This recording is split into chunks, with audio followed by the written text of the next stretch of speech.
Life mission വഴി അനുവദിച്ച 5 ലക്ഷം വീടുകളിൽ 4 ലക്ഷം വീടുകൾ പൂർത്തിയായിരിക്കുന്നു.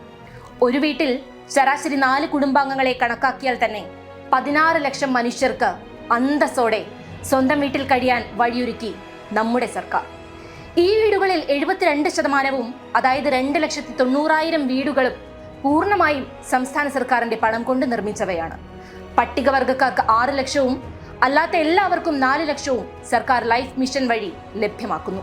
കേന്ദ്ര സർക്കാരിന്റെ തുച്ഛമായ ധനസഹായം ലഭിച്ച വീടുകൾ 1,10,000-ഓളം മാത്രമാണ്.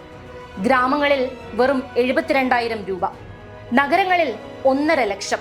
ബാക്കി 82% തുകയും നൽകുന്നത് സംസ്ഥാന സർക്കാരാണ്.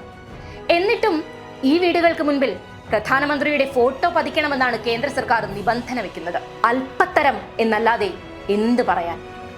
ഒന്നേ പറയാനുള്ളൂ, ജനങ്ങളുടെ ആത്മാഭിമാനം പണയം വെക്കുന്ന ഒരു പരിപാടിക്കും കേരളം തയ്യാറല്ല.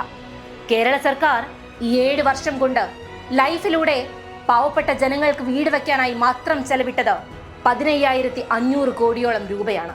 ഇതാണ് കേരളം മുന്നോട്ട് വെക്കുന്ന ബദൽ. ഇത് നിലനിൽക്കണം.